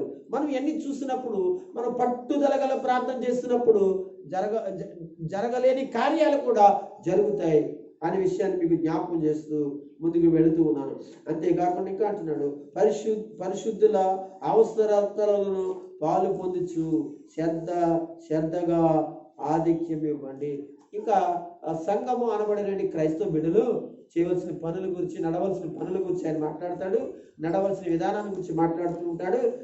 పరిశుద్ధుల అవసరతలు అంటే సంఘములో నుండి ఆ బిడ్డలందరూ కూడా దేవుని వాక్యములు కొరింథీయులకు రాసిన పత్రికలోను, గలాతీయులకు రాసిన పత్రికలోను, ఎఫెసీయులకు రాసిన పత్రికల్లో చదివినప్పుడు సంఘాన్ని గురించి దేవుడు మాట్లాడితే అనగా పరిశుద్ధులు. ఈ క్రైస్తవులందరినీ కూడా పరిశుద్ధులు. అయితే ఆ సంఘములో కొంతమందికి కొన్ని అవసరతలు ఉంటాయి, కొన్ని అక్రతలు ఉంటాయి, కొన్ని పరిస్థితుల్లో మా సంఘము సహకరించవలసి ఉంటుంది. సంఘములో ఒకరికొకరు సహకరించుకోవాల్సి ఉంటుంది. ఒకరికొకరు అనగా చేసుకోవాల్సిన పనులు కొన్ని ఉంటాయి. వాటి గురించి పరిశుద్ధుల యొక్క అవసరతలు గురించి మాట్లాడుతూ పాలు పొందుచు శ్రద్ధగా వాళ్ళకి ఏమి ఇద్దాం? ఆతిథ్యము ఇద్దాం. ఆతిథ్య విషయంలో మీరు మరువకుడి అని బైబిల్లో చెప్తుంది. ఆతిథ్యము ఈ ఇచ్చుట విషయంలో మీరు మర్చిపోకండి. అలాగ తెలియకే ఏం చేశారంటే భక్తులైన వారు దేవదూతలకు ఆతిథ్యం ఇచ్చారని బైబిల్ గ్రంథంలో రాయబడింది. కనుక మనము నీ పక్కన నీ సహోదరు, నీ సంఘంలో సహోదరులు ఎవరైతే ఉన్నారో వారికి ఆతిథ్యం ఇవ్వడంలో, సహకరించడం, సహాయం చేయడంలో మనము మర్చిపోకూడదు. బైబిల్లో చెప్పాడు యేసు ప్రభు, ఒక రోజున ఆ సంఘమంతా లేకపోతే భూమి మీద నుండి ప్రజలందరూ కూడా దేవుని సన్నిధికి పరలోకానికి ఎత్తబడిన తర్వాత ప్రభు మాట్లాడే మాట ఏంటి తెలుసా? నేను రోగునై ఉన్నాను, నన్ను చూడ రాలేదు, వస్త్రములు లేకున్నాయి, ఇదిగో నాకు ఇవ్వలేదు, ఇదిగో ఆకలికి ఉన్నాను, నాకు ఆహారం పెట్టలేదు, దాహంగా ఉన్నాను, నీళ్ళు ఇవ్వలేదు. ఇలాగ అడిగినప్పుడు ప్రభు నువ్వు ఎప్పుడు వచ్చావు అని, ఎప్పుడు అడిగావు? లేకపోతే నేను బోళ్ళ మంచి నీళ్ళు ఇద్దును, లేకపోతే ఆయనకు మంచి ఆహారం పెడుదును, మంచి బట్టలు ఇద్దును, ఇంకా నిన్ను పదే నీ దగ్గర నుండి నీకు బాగోపోతే నేను చూసుకుందును అనే మాటలు అంటారట. అయితే అప్పుడు ప్రభు అనే మాట తెలుసా? ఇదిగో నా పేరిట సంఘములో నీ సహోదరులకి చేయటమే నాకు చేసినట్లు అనే మాట మాట్లాడతారు యేసు ప్రభువు వారు. కనుక మనం ఎవరికి చేస్తున్నాం? ఎవరికి ఆతిథ్యం ఇస్తున్నాం? పరిశుద్ధులు అనబడిన వారికి అవసరతలను మనం ఎవరికి సహాయం చేస్తున్నాం అంటే దేవునికి చేస్తున్నాము అనే విషయాన్ని మనము జ్ఞాపకం చేసుకోవాలని మరొకసారి మీకు తెలియజేస్తున్నాను. మిమ్మల్ని హింసించే వారిని ఏం చేయాలి? దీవించండి కానీ శపించవద్దు. గమనించండి, చాలాసార్లు నీ విషయంలో, సంఘ విషయంలో, సహోదరుల విషయంలో, కుటుంబ విషయంలో చాలా మంది రకరకాలుగా మాట్లాడొచ్చు, కానీ నీవైతే వారిని ఏం చేయాలి? ప్రభువుని దీవించును గాక, నీకు మంచి చేయను గాక అనే మాటలే తప్ప వేరే విషయాలను ఎత్తకూడదు. ఎందుకో తెలుసంటే క్రైస్తవ జీవితం యొక్క నడవడి అలాగే ఉండాలి తప్ప వాళ్ళు తిట్టినట్లుగా లేకపోతే వాళ్ళు మాట్లాడినట్లుగా మనం మాట్లాడకూడదు. ఇంకా కొంచెం ముందుకు వెళ్ళాలి. ఏడ్చే వారితో ఏడవడము, ఒకరితో నొకరు మనసు కలిగి ఉండడము. అంటే నీ సహోదరులకు ఎవరికైనా బాధ వచ్చింది, కష్టం వచ్చింది అనుకోండి, అలా ప్రార్థన చేస్తున్నాను అనుకోండి, వాడితో కలిసి ప్రభా నా సహోదరికి, తన భర్తకి, తన పిల్లలకి బాగోలేదు, అయ్యో పరిస్థితి బాగోలేదు, ఆవిడ ఏడుస్తుందని వారితో కలిసి మనసు కలిగి ఏం చేయాలి? అయ్యో వాళ్ళ మనసే నీ మనసుగా ఉండాలి, వాళ్ళ బాధ నీ బాధగా ఉండాలి, వాళ్ళ అవసరత నీ మరి అవసరతగా ఉండాలి, వాళ్ళ ఏడిపే నీ ఏడుపుగా ఉండి ఏడ్చి దేవుని సన్నిధిలో ఏం చేసుకోవాలి? ఇది క్రైస్తవ జీవితంలో నడుచుకోవాల్సిన విషయం అని మీకు నేను ప్రేమతో తెలియజేస్తున్నాను. ఇంకా కొన్ని విషయాలు చదువుకున్నాం. ఇంకా కొన్ని విషయాలు. ఏడ్చే వారితో ఏడవడం, ఒకరితో నొకరు మనసు కలిగి ఉండటము, హెచ్చరించి వాటి యందు మనసు ఎచ్చువాటి యందు మనసు ఇంచక తగ్గువాటి యందునే ఆసక్తి కలిగి ఉండండి, మీకు మీరే బుద్ధిమంతులు అనుకునవద్దు. దేవునికి స్తోత్రం కలుగుతుంది. చాలా విషయాలండి. ఏమండి? హెచ్చు కలిగి వాటి యందు హెచ్చుకెళ్ళిపోకూడదు. క్రైస్తవ బిడ్డలైన మనం హెచ్చుకెళ్ళిపోకూడదు. అయితే ఒకటి మాత్రం, ఈ లోకంలో చాలా విషయాలకి హెచ్చుకెళ్ళిపోతూ ఉంటారు, హెచ్చుకెళ్ళిపోతూ ఉంటారు. అలా లోక విషయంలో హెచ్చుగా వెళ్ళొద్దు, చాలా జాగ్రత్తగా ఉండండి అంటాడు. తగ్గువాటి యందునే మనం ఏం చేసుకోవాలి? తగ్గువాటి యందు మాత్రమే ఏముంచుకోవాలో తెలుసండి, ఆసక్తి కలిగి ఉండాలి అంటున్నాడు. మీకు మీరే బుద్ధిమంతులు అనుకోవద్దు. మనం ఎప్పుడు కూడా చర్చికి వచ్చిన మనము, ప్రార్థనకు వచ్చిన మనం, బాప్తిసం పొందిన మనము, యేసు ప్రభుని నమ్మిన మనము ఎప్పుడు కూడా మనం బుద్ధిమంతులు అని మనం ఎప్పుడు అనుకోకూడదు. నేను బుద్ధిమంతులు అనుకోకూడదు కదా. లూకా సువార్తలో చెప్తాడు, ఇద్దరు ప్రార్థన చేయడానికి వెళ్తారు, ఇద్దరు దేవాలయంలోకి వెళ్తారు, చర్చిలోకి వెళ్తారు, ప్రార్థన చేయడానికి వెళ్తారు. వాళ్ళు ఒకటి సుంకరి, ఒకడేమో పరిచయుడు. ఈ పరిచయుడు ఏం చేసుకుంటాడు? ఆ ప్రార్థన ప్రారంభిస్తాడు. అయ్యా నేను ఉపవాసం ఉంటున్నాను, దశమ భాగములు ఇస్తున్నాను, ఆ కార్యక్రమాలు చేస్తున్నాను, ఆ ఉపకారం చేస్తున్నాను, అది చేస్తున్నాను, ఇది చేస్తున్నాను హెచ్చుకెళ్ళిపోయి ఏమంటాడు? ఈ సుంకరవల్లి కాక అని అంటాడు. దేవుడు అతన్ని మెచ్చుకోలేదు. అప్పుడు ఈ సుంకరి ప్రార్థన చేస్తాడు. ఏమండి? ఈ పరిచర్య ప్రార్థన దేవుడి విన్నాడు కనుక దేవుడు మెచ్చుకోలేదు. అయితే సుంకరి ప్రార్థన దేవుడిని అతని గుండె బాదుకుంటూ, అయ్యో నేను పాపి, నేను క్షమించు, నేను అలాంటి వాడిని, అయ్యా నా జీవితం బాగాలేదని ఏం చేసుకుంటూ తగ్గించుకుంటాడు. హెచ్చుకుపోలేదు, తగ్గించుకున్నాడు. తగ్గించుకునే జీవితము, తగ్గించుకునే పరిస్థితులు మనకి ఎంతగానో సంఘంలో ఉంటే దేవుడు నిన్ను నీతిమంతుడిగా ఎంచుతాడని బైబిల్ ఇంకా చెప్తున్నాడు. కీడుకు ప్రతికీడు చేయవద్దు, మనుషులందరి దృష్టికి యోగ్యమైన వాటిని ఆలోచన కలిగి ఉండండి. ఇచ్చినారా? ఎవరికి? వాళ్ళు కీడు చేశారు కదా, కీడు చేశారు. వాళ్ళు మనతో మాట్లాడలేదు కదా, మనం మాట్లాడపోకూడదు. ఇలాంటి పరిస్థితులు వాళ్ళకి హాని చేయడం, ఒకవేళ కీడే చేశారనుకోండి, కీడు చేసిన వాళ్ళకి ఎప్పుడైనా ఏదైనా బాధ కలిగింది అనుకోండి, మనం వాళ్ళని బాగా జరిగిందని అనకూడదు, అలాంటి మాటలు మనం అనకూడదు. కనుక దయచేసి ఇక్కడ చెప్పే మాట చేయవద్దు. మనుషులందరి దృష్టికి యోగ్యమైన వాటిని గురించి ఆలోచించండి. నిన్ను ప్రేమించేవారు, నిన్ను ప్రేమించిన వారు ఎంతోమంది బయట ఉంటారు. మనుషులందరి దృష్టికి ఎలా ఉండాలంటే ఇక్కడ యోగ్యమైన వ్యక్తిగాను, ఆ యోగ్యమైన ఆలోచనలే నువ్వు ఆలోచన చేయాలి. ఇంకా అంటాడు, సఖ్యమైతే మీ చేతనంత మట్టుకు సమస్త మనుషులతో సమాధానంగా ఉండండి. వీలైతే ఏమన్నాడు? సమాధానంగా ఉండు. కానీ వాళ్ళని ఇష్టానుసారంగా మాట్లాడి ఇష్టానుసారంగా అనదు. సాధ్యమైతే ఇక్కడ అంటున్నాడు, ఉండండి. వీళ్ళారా మీకు మీరే తీర్పు తీర్చుకొనక దేవుని ఉగ్రతకు చోటు ఇవ్వండి. పగ తీర్చుకున్నట నా పని, నేను ప్రతిఫలమిత్తును అని ప్రభు చెప్పుచున్నానని రాయబడింది. ఇదండి క్రైస్తవ జీవితము యొక్క నడవడిలో, క్రైస్తవ సంఘములో పని జరిగించవలసిన విషయం. ఒకసారి రెండు చేతులు పైకెత్తి గట్టిగా దేవుని చెప్పండి, హల్లెలూయా, హల్లెలూయా. ఇందులో క్రైస్తవ జీవితం యొక్క క్రైస్తవ జీవితం యొక్క నడవడిలో పని జరిగించేటువంటి విషయాన్ని సంఘములో సావాసం పరిచయం చూస్తున్నాం. రెండవదిగా చూస్తున్నాం, క్రైస్తవ జీవితం యొక్క నడవడిలో విశ్వాసులైన వారికి విజయం కొరకు పోరాడాలి. క్రైస్తవ సహోదరులారా, విజయం కొరకు పోరాడాలి. దేని కొరకు పోరాడాలంటే విజయం కొరకు పోరాడాలి. దేవునికి విజయం.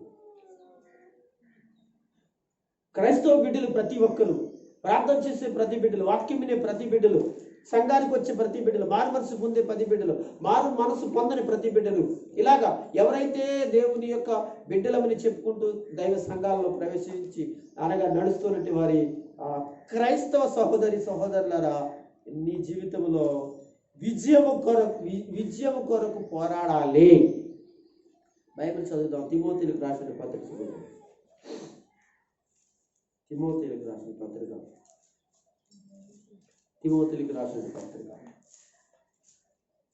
మొదటి పత్రిక, రెండవ పత్రిక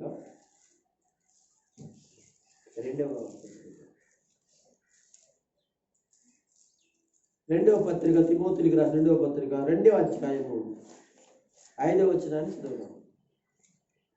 మరియు జట్టి అయిన వాడు పోరాడినప్పుడు నియమం ప్రకారము పోరాడకుంటే వానికి కిరీటము దొరకదు. దేవునికి స్తోత్రం కలుగును గాక. పౌలు గారు చెప్పిన మాట ఏంటి తెలుసా? తిమోతితో చెప్తున్నాను. రాస్తూ తిమోతితో మాట్లాడుతున్నా. తిమోతి, నీవు పోరాడవలసింది ఉంది సంఘంలో. అలాగే నీతో ఉన్న సంఘస్థులు అందరూ కూడా పోరాడవలసినటువంటి వారిగా ఉన్నారు సంఘంలో. అసలు యేసు ప్రభుని నమ్మిన తర్వాత, యేసుక్రీస్తు రక్షకుడిగా అంగీకరించి బాప్తిసం పొందిన తర్వాత క్రైస్తవ జీవితం ఒక పోరాటం. ఏంటండి? ఒక పోరాటం. పరలోకానికి వెళ్ళే వరకు కూడా పోరాటం. ఏంటి ఆ పోరాటం అంటే? మన శరీరానికి, మన ఆత్మకి చాలా పోరాటం జరుగుతుంది. మన మనసేమో పాపం చేయదంటది, శరీరం ఏమో పర్వాలేదులే చేయమంటది. అంటే మనం ఇలాంటి పోరాటంలో మనం ఉంటాం. మనసేమో ఏమంటుంది తెలుసా? నువ్వు తప్పు మాట్లాడుకో ఉంటుంది, తప్పుగా ఉండకు అని మాట్లాడుతుంది. శరీరం పర్లేదులే, తప్పే ఉంది అని మాట్లాడుతూ ఉంటుంటాం. ఇలాగా క్రైస్తవ పిల్లలైన పూర్వము మనం చేసినటువంటి దుర్మార్గమైనటువంటి పనులన్నింటినీ కూడా మనము దూరం చేసుకుని ఏం చేయాలి? విజయం కొరకు పోరాడాలి. అంటే విజయం కొరకు అంటే మన జీవితంలో మంచి చేయటం కొరకు, మంచిగా బ్రతకడం కొరకు, మరి పరిశుద్ధంగా ఉండటం కొరకు పోరాడాలి.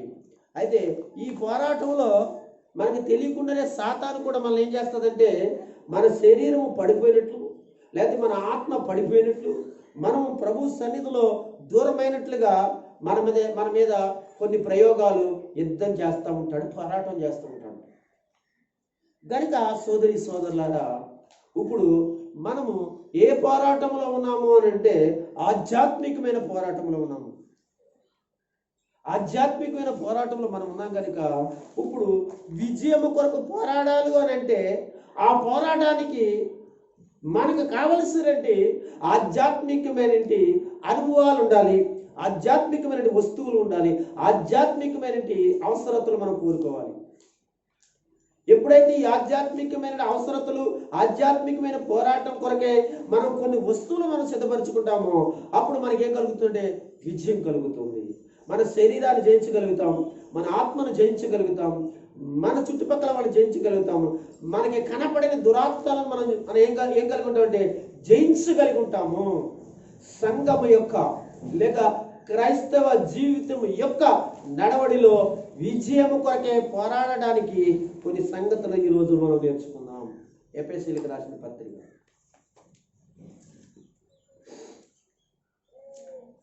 6వ అధ్యాయం మనం చదువుదాం. 6వ అధ్యాయం 10వ వచనం నుంచి చదువుతున్నాను, గమనించండి. తుదకు ప్రభు యొక్క మహాశక్తిని బట్టి ఆయనందు బలవంతులై ఉండుడి, సంఘము దేవుని బిడ్డల బలవంతులై ఉండడి. శరీరంలో బలమా, డబ్బులో బలమా, జనములో బలమా, ఆస్తిలో బలమా అని అంటే ఆత్మలో బలం, ఆత్మీయ జీవితంలో బలం. సంఘం ఈ రోజున క్రైస్తవుడు నడుచుకోవాల్సిన పరిస్థితుల్లో మనం విజయాన్ని సంపాదించాలంటే మనం బలవంతులై ఉండాలి. ఆ బలవంతులై ఉండాలంటే ఆధ్యాత్మికమైన సంగతులు మనం నేర్చుకోవాలి. ఆధ్యాత్మికమైన సంగతులు నేర్చుకోవడానికి బైబిల్ దగ్గరికి వెళ్ళాలి. బైబిల్ తన యొక్క పరిశుద్ధాత్మ చేత తన సేవకుల ద్వారా ఆ వాక్యాలను మన జీవితంలో ఆయన మాట్లాడుతూ ఉంటాడు. కనుక ఇక్కడ చెప్పబడిన మాట ఏంటో తెలుసండి, తుదకు ప్రభు యొక్క మహాశక్తిని బట్టి ఆయన యందు బలవంతులై ఉండుడి.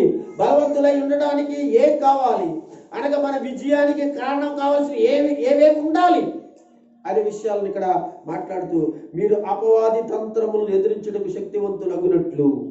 నేను ముందుగానే చెప్పాను, మనకు తెలియలేని ఒక పోరాటం ఉంది. దాని మీద విజయం మనకు రావాలి అని అంటే మనం పడిపోవడానికి, మనం జారిపోవడానికి, దేవుని సన్నిధిలో అనగా దూరం అయిపోవడానికి, మనం అపవిత్రంగా జీవించడానికి, మనం భ్రష్టులై నాశనం అయిపోవడానికి అనగా ఒక వ్యక్తి మనకి ఉన్నారు. అతను ఎవరో తెలుసు అంటే అపవాది అనేటువంటి సాతాను. అతడు ఎప్పుడు కూడా తన సంఘాన్ని పైన, క్రైస్తవ బిడ్డల పైన, క్రైస్తవులు నడుచుకుంటున్న మంచి నడవడి మీద దెబ్బ కొడుతూ ఉంటాడు. క్రైస్తవ యొక్క నడుస్తున్న బిడ్డల మీద ఆయన ఏం చేస్తాడంటే జయాన్ని పొంది వాళ్ళ అపజయానికి గురి చేయాలని ఉద్దేశం చేస్తూ ఉంటాడు. ఈ యొక్క అపవాది తంత్రాలు పెడుతూ ఉంటాడు, రకరకాల తంత్రాలు పెడుతూ ఉంటాడు. ఎదురించడం శక్తివంతులు అయినట్లుగా దేవుడిచ్చి సర్వాంగ కవచం ధరించుకోండి. ఒక యుద్ధానికి వెళ్ళేటువంటి యుద్ధంలో ఒక వ్యక్తి యుద్ధమునకు పోరాడడానికి తన శరీరంలో నుండి కొన్ని అనగా శరీరానికి అరికాలం నుండి వరకు సర్వాంగ కవచాలను ఏం చేస్తాడో తెలుసు అంటే దొరుకుంటాడు. స్థిరస్థానమని, లేకపోతే అనగా ఒంటి మీద కొన్ని వస్తువులని, కాళ్ళు కని, చేతులు కని కట్టుకుంటాడు. అతనికి దెబ్బలు తలక్కోకుండా, మరణించుకోకుండా, చనిపోకుండా కాపాడబడడానికి శరీరానికి ఏం చేసుకుంటాడు, కవచాలు తొడుక్కుంటాడు. అయితే ఈ రోజున క్రైస్తవ సహోదరులారా, ఎక్కడికి వచ్చిన మీరందరూ కూడా వాక్యం వింటున్న ప్రతి ఒక్కరూ కూడా మనము విజయమును కొరకై పోరాడడానికి మనము కొన్ని సంగతులు నేర్చుకోవడానికి, కొన్ని ఆయుధాలను ధరించుకోవడానికి దేవుడు మాట్లాడుతూ ఉన్నాడు. కనుక ఏలయనగా మనము పోరాడింది శరీరంతో కాదు. వింటున్నారా? మనము పోరాడేదంటే శరీరంతో కాదు. ఇందాక చెప్పాను మీకు ఏమని, మన ఆత్మీయ జీవితంలో అనగా శరీర సంబంధమైన జీవితం కాదు, ఆత్మీయ జీవితంలో మనం పడగొట్టడానికి, శరీర సంబంధంగా మనం పడి పాపం చేయడానికి మనకు తెలియకుండానే కొన్ని శక్తులు మనం అడ్డుకుంటున్నాయి. పోరాటంలో అవి గెలిచి మనం ఓడించేస్తున్నాయి. వాటి నుంచి తప్పించుకోవడానికి, వాటి నుంచి ఇడిపించడానికి కావాల్సినటువంటి ప్రాముఖ్యమైనటువంటి ఆయుధాలను మనం ధరించుకోవడానికి, మనం విజయం కొరకే, పోరాటం కొరకే మనం సిద్ధపడాలి. అవే ఇప్పుడు మనం నేర్చుకోబోతున్నటువంటి ఆ విషయాలని మీకు నేను తెలియజేశాను. ఎలాగనగా మనము పోరాడినది శరీరంతో కాదు. ఎవరితో పోరాడుతున్నాము అంటే అంటాడు కాదు, కానీ ప్రధానులతోనూ అధికారులతోనూ, ప్రస్తుత అంధకార సంబంధమైన లోక నాదులతోనూ, ఆకాశ మండలం ముందు దురాత్మ సమూహములతో పోరాడుచున్నాం. ఇక్కడ కొంతమంది అధికారుల గురించి మాట్లాడుతున్నాడు, కొంతమంది దురాత్మల గురించి మాట్లాడుతున్నాడు. కనుక మనం గమనించాలి. ప్రధానులు ఎవరు? ఈ ప్రధానులు అంటే మన దేశంలోని ప్రధానులు కాదు. మన దేశాలలో, ఆయా దేశాల్లో ప్రధానులు ఉన్నారు, వాడు కాదు. ఇంకా చెప్తున్నాడు, ప్రధానులు, ఇంకా అధికారులు. మన దేశంలో ఉన్న అధికారులు కాదు, లేకపోతే ఎక్కడెక్కడో అనగా ఉన్న దేశాలలో ఉండే అధికారులు కాదు. ప్రస్తుతం అనేది ఏంటంటే ఇప్పుడు ఈ అధికారులు కాదు, ప్రస్తుతం ఎవరంటే ఆ అధికారులు. ప్రస్తుతం ఎవరు అనుకుంటున్నారు మీరు అని అంటే ఆ అధికారుల గురించి. అంధకార సంబంధమైన లోకనాథులతో, ఈ లోకనాథులతో అంటే సాతాను దగ్గర చాలా మంది అనుసరులు ఉన్నారు. వాళ్ళు ప్రధానులు గాను, అధికారులు గాను ఏం చేస్తున్నారంటే శలామని అవుతున్నారు దేవదూతలలో. అంటే పడిపోయిన దేవదూతలు ఉన్నప్పుడు అందరూ కాదు, దేవుడు త్రోసివేసిన దేవదూతలు ఉన్నారు కదా, ఆ దేవదూతలుకి అనగా ఎలా ఉన్నాడంటే నాయకుడిగా ఉన్నాడు, నాదుడుగా ఉన్నాడు. ఆ దేవదూతలకి నేనే దేవుడుగా ఉన్నాడు. వాళ్ళని ఏం చేశాడు, కొంతమందికి ఆయన ఉద్యోగాలు ఇచ్చాడు, అధికారులుగా చేశాడు. ప్రధానులుగా చేశాడు. లోకములో ఉన్న సంఘాన్ని నాశనం చేయడానికి, జయించడానికి వాళ్ళు ఏం చేస్తున్నాడంటే, వాళ్ళతో పోరాడడానికి ఆ యొక్క సాతానుడు ఏం చేశాడంటే, ఆ దూతలలో కొంతమంది అపవాది లోక సంబంధములకు ఆ దురాత్మలన్నింటినీ కూడా సిద్ధం చేసి, అలాగా ఈ లోకంలో ఉన్నటువంటి భక్తులైన వారి జీవితాలను, వారి నడవలను నాశనం చేయడానికి ఏం చేస్తున్నాడంటే పంపిస్తున్నాడు. వారితోనే మన పోరాటం, వారితోనే మన విజయం. కనుక ఇక్కడ చెప్పే విషయాన్ని మనం చాలా గమనించాలి. ఆకాశ మండలవంతులు ప్రస్తుతము అంధకార సంబంధములు లోక నాదులతోనూ ఆకాశ మండలమందును దురాత్మ సమూహంలో పోరాడచ్చు. అందుచేతనే మీరు ఆపద దినమందును వారిని ఎదిరించుటకు ఇటున్నారా.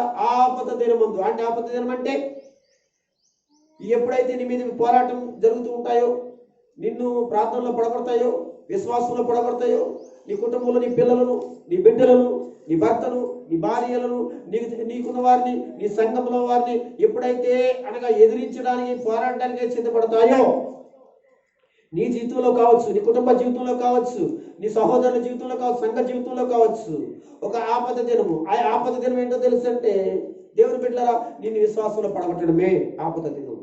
నిన్ను ప్రార్థనలో పడగొట్టడమే, దేవునికి దూరం చేయడమే, వాక్యము చదవకపోవటమే, ఈ లోకంలో పాపం చేయడమే, ఈ లోకంలో వ్యభిచారం చేయడమే, ఈ లోకంలో దొంగతనం చేయడమే, ఈ లోకంలో రకరకాల అనగా అపవిత్రంగా తిరగడమే. ఈరోజు క్రైస్తవ బిడ్డలైన వారు, సంఘంలో ఉన్నవారు, విశ్వాసులైన వారు, ఎంతో మంది యవనస్తులు, స్త్రీలు, పురుషులు అనేక మంది ఏమైపోతున్నారంటే, ఇలాంటి ఆపద దినము కలిగిన వారిగా పడిపోయి దేవునికి దూరం అయిపోయి, అనగా దేవునికి జయమివ్వగా, వారు జయించబడక అపజయాన్ని పొంది సాతానికి విజయం ఇచ్చేటువంటి వారిగా బ్రతుకుతూ ఉన్నారు. దయచేసి ఇక్కడ అంటున్న మాట ఏంటో తెలుసండి.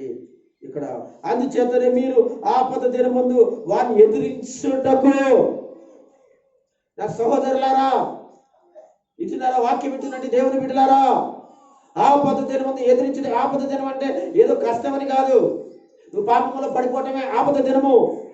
నువ్వు దేవుని మందిరానికి రాపోవటమే ఆపద దినము. పరిచర్య చేయకపోవటమే ఆపద దినము. దైవ జనుడు చెప్తున్న వాక్యము నిర్లక్ష్యం చేయడమే ఆపద దినము. దేవునికి ఇవ్వకుండా చేయడమే అపవాది చేసే పని కనుక అది ఆపద దినము. దేవుని కార్యక్రమాలు చేయకపోవటమే ఆపద దినము. ఇదంతా కూడా ఎవరు చేస్తున్నారు? ఇవన్నీ ఎవరు చేస్తున్నారు? ఇదిగో అపవాది అని దేవుని వాక్యం చెల్లిస్తుంది. అపవాది నీలోకి చేరి అనగా నిన్ను ఏం చేస్తున్నాడు? నిన్ను జయిస్తున్నాడు. వాడు జయం పొందడానికి నిన్ను పడగొట్టేస్తున్నాడు. వాడిని ఎదిరించడానికి, నువ్వు జయం పొందడానికి ఆధ్యాత్మికంగా నీవు కావాల్సిన వాటిని ఏం చేసుకోవాలి? ధరించుకోవాలి, చేర్చుకోవాలి, వాటిని ప్రేమించాలి, వాటిని ఆహ్వానించాలి. నీ ఆత్మీయ జీవితము, శరీర జీవితము చేయించడానికి కావలసినవి కొన్ని అనగా నీ జీవితంలో తెచ్చుకోవాలి. వాటిని గురించి ఆయన మాట్లాడుతాడు. ఏమంటాడు? అందుచేత మీరు ఆపద దినమందున వారిని ఎదిరించుటకు సమస్తమును నెరవేర్చిన వారే సమస్తమును కూడా నెరవేర్చిన వారి నిలువబడుటకు శక్తివంతులగినట్లుగా దేవుడిచ్చు సర్వాంగ కవచము అంటున్నాడు ఇక్కడ. దీన్ని మనం తెచ్చుకోవాలి, దీన్ని సంపాదించుకోవాలి, దీన్ని మన జీవితంలో ఎప్పుడు కూడా కలిగి ఉండాలి. అప్పుడే నీకు విజయం కొరకు పోరాడాలి. అవి నీకు ఉంటే విజయం కొరకు పోరాడతావు. అవి నీ దగ్గర ఉంటే పోరాడగలిగి నువ్వు జయిస్తావు. క్రైస్తవ జీవితం యొక్క నడవడిలో ఇది చాలా ప్రాముఖ్యమైనది. దేవుడి పిల్లల ప్రాముఖ్యమైనది మీకు తెలియజేస్తున్నాను. అంటూ ఏమంటున్నాడు తెలుసా? ధరించుకున్నటకు ఎలా అనగా మీ నడుములకు సత్యమును దట్టిని ఏమన్నాడు? మనం ఏం కలిగి ఉండాలంటే సత్యాన్ని కలిగి ఉండాలి. సంఘంలో చేర్చబడి సహోదరులు అనగా ప్రార్థన చేస్తూ సంఘంలోకి వస్తూ సత్యము లేక, సత్యాన్ని మాట్లాడలేక, సత్యముగా లేకుండా ఉన్నట్లయితే నువ్వు అపవాది చేతుల్లో కీలుబొమ్మ అయిపోతావు. అపవాది నిన్ను అనగా ఎలా పడితే అలా వాడేసుకుంటాడు. కనుక ఏం చేసుకోవాలి? సత్యము. బైబిల్లో సత్యమున్నది, సత్యమున్నది, నిజమున్నది, సత్యమున్నది. సత్యము ఏం చేసుకోవాలి? నీ నడుముని కట్టుకోవాలి. నడుము అంటే దేవుని బిడ్డలారా బైబిల్లో చెప్పింది నీ మనస్సును కట్టుకోవాలి. నీ మనస్సు అనేది నడుమును కట్టుకోమని పేతురు రాసిన పత్రికలో చెప్తాడు. అంటే సత్యము అనేది నీ మనసులో సత్యాన్ని కట్టుకోవాలి. దేనికి అనగా చోటు ఇవ్వకూడదు, అసత్యానికి చోటు ఇవ్వకూడదు. ఇంకా చెప్తూ ఉన్నాడు. ఏమని చెప్తున్నాడో తెలుసంటే, నీతిని మైమరుపును తొడుక్కోవాలి. ఏంటి? సర్వాంగ కవచంలో దేవుని బిడ్డలారా, అనగా శరీరానికి కవచం ఎలా తొడుక్కుంటున్నాడో, మనం చూసినప్పుడు, మనం నడుస్తూ ఉన్నప్పుడు, మనం జీవిస్తున్నప్పుడు, మనం చూసినప్పుడు మనలో ఏం కనపడాలంటే, మన తల నుంచి అరికాల వరకు ఏం కనపడాలంటే, ఒక వ్యక్తి యుద్ధానికి వెళ్ళేవాడు ఎలాగైతే అనగా సెక్యూరిటీ కొరకే ఆ యొక్క కవచాలన్నీ ధరించుకున్నాడో, నీతిని పైనుంచి కింద వరకు కూడా కలిగి ఉండాలి. మనం చూసినప్పుడే మనం కనపడకూడదు అంటే ఏం కనపడాలి? నీతి కనపడాలి. ఎవరైనా యుద్ధానికి వెళుతుంటే అతను చూసినప్పుడు అతని శరీరం మొదలు పై వరకు ఏం కనపడుతుందంట? కవచమే కనపడుతుంది, కానీ మనిషి కనపడతలేదు. అలాగే మనం కనపడకూడదు. ఏం కనపడాలి? నీతి కనపడాలి. ఎప్పుడైతే నీతి కనపడుతుందో, నీతిగా బ్రతుకుతున్నారో, అవినీతికి దూరంగా ఉంటున్నారో, అవినీతికి అనగా చోటు ఇవ్వట్లేదో, అవినీతి అంటే మీకు చెప్పనక్కర్లేదు, మీ అందరికీ తెలిసిన విషయమే. కనుక చాలా మంది ఇలాంటి అవినీతి పనులు చేసి బ్రతికిన వాళ్ళు బోడ మంది ఉన్నారు. దయచేసి నీతి కలిగిన వారిగా ఏం చేయాలంటే మైమరుపును ఏం చేసుకోవాలి? నీతిగా పెట్టుకోవాలి. నిన్ను చూసినప్పుడే ఫలానా వ్యక్తి అనకూడదు, నీతి అన్నట్లుగా కనపడాలి. ఇంకా చెప్తున్నాడు. అప్పుడు అపవాది మన జోలికి రాదు. బాబు నీతిగా ఉన్నాడు, ఈ జోలికి వెళ్ళకూడదు. యోబు జోలికి వెళ్ళలేదు కదా. యోబు జోలికి వెళ్ళాక ఏం చేయగలిగిందా? అనగా అతను తిరిగి మరి ఆశీర్వదించబడే వరకు కూడా అతను నీతిగానే మాట్లాడాడు, నీతిగానే వ్యవహరించాడు, నీతిగానే నడిచాడు. ఏమండి? దయచేసి అప్పుడు అపవాది ఏం చేయలేకపోయినట్లుగా మనం చూస్తాం. ఇంకా కొంచెం ముందుకు వెళదాం. పాదములకు సమాధాన సువార్త అయిన సిద్ధ మనసును జోడును మరి తొడుక్కుని నిలబడవలను. అంటే నువ్వు దేవుని సొంత నిలబడాలి అంటే, అపవాదిని జయించాలంటే, జయించడానికి నువ్వు తొడుక్కోవాలి. నువ్వు నిలబడాలి. దాంతో యుద్ధం చేసినప్పుడు నిలబడాలి. పడిపోకూడదు, ఓడిపోకూడదు అంటే పాదములకు అంటే పాదములు అంటే నీ ప్రవర్తన, నీ నడవడి ఎలా ఉండాలి? సమాధాన సువార్త వలన సిద్ధ మనసు. సువార్త దేవుని వాక్యం నీ పాదములకు ఉండాలి, సిద్ధ మనసు నీకు ఉండాలి. జోడును తొడుక్కోవాలి. వాక్యం ఎప్పుడైతే నీ పాదముల కింద ఉంటుందో నీకు బలము కలుగుతుంది.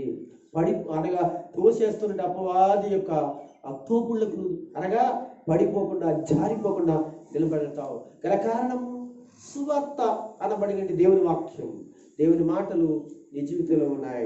ఇంకా చెప్తాయి. ఇవి కాకుండా విశ్వాసం అనే డాలును పట్టుకోండి. విశ్వాసం ఉండాలి. విశ్వాసం అనే డాలు. ఒక వ్యక్తి అనగా అపవాదితో యుద్ధం చేయడానికి వెళ్ళడానికి విశ్వాసము ఉండాలట. అంటే యుద్ధానికి వెళ్ళేది ఒక వ్యక్తి చేతిలో కత్తి, డాలు ఎలాగుంటుందో, అంటే కత్తితో యుద్ధం చేస్తుంటే మరొకటితోటి అనగా పోరాడాలి అంటే డాలు చేత కత్తిని ఏరొకటితో అనగా ఆ డాల్ ఆఫ్ చేస్తుంది. ఆ యొక్క డాల్తో ఏం చేస్తాడు? ఆఫ్ చేస్తాడు. ఇతర వ్యక్తితో కత్తితో యుద్ధం చేస్తాడు. అంటే అతడు విజయానికి విశ్వాసం ఎంతో అవసరం. ఈ డాలు లాంటిది అని చెప్తాడు. దానితో మీరు దుష్టుని బాణములన్నిటినీ కూడా ఆర్పుటకు శక్తివంతులవుదురు. మరియు చెప్తాడు, మీ ఆ రక్షణను శిరస్త్రాణం కావాలి. కనుక ఒక వ్యక్తి శిరస్సు పైన తన తలను ఖండించుకోకుండా ఉండాలి అంటే ఏం చేసుకోవాలి? శిరస్సు పైన ఒక కిరీటం పెట్టాలి. అది ఎలాంటి యుద్ధంలోకి వెళ్ళినట్టు వారికి కాపుదలది. అయితే నీకు రక్షణ అనేటిదే కావాలి. అది క్రీస్తు యేసునందు మాత్రమే ఆ రక్షణ కలుగుతూ ఉంది. దేవుని వాక్యమును ఆత్మకడ్డమును ధరించుకుని ఆత్మ వల్ల ప్రతి సమయముందును ప్రతి విధమైన ప్రార్థన విజ్ఞాపన చేయొచ్చు. ఆ విషయమై సమస్త పరిశుద్ధుల నిమిత్తం సంపూర్ణమైన పట్టుదలతో విజ్ఞాపన చేయొచ్చు. మెలకుగా ఇలాగా చేసినప్పుడు, ఇలాగా ఉన్నప్పుడు ఏమవుతుందో తెలుసు? ప్రతి సహోదరుడికి, ప్రతి విశ్వాసికి, ప్రతి సంఘములో నుండి క్రైస్తవ యొక్క జీవితం కలిగిన వారి యొక్క నడవడిలో విజయాన్ని చూడగలుగుతారు. దేవుని స్తోత్రం కలుగును గాక. విజయాన్ని పొందగలుగుతారు. విజయాన్ని దేవునికి ఇస్తారు. విజయాన్ని మీరు చూడగలుగుతారు. కనుక నేను చెప్పేది ఏంటో తెలుసా? క్రైస్తవ జీవితం యొక్క నడవడిలో పని జరిగించాలి. ఆ పని ఎలా జరిగించాలో మీకు వివరించి చెప్పాను.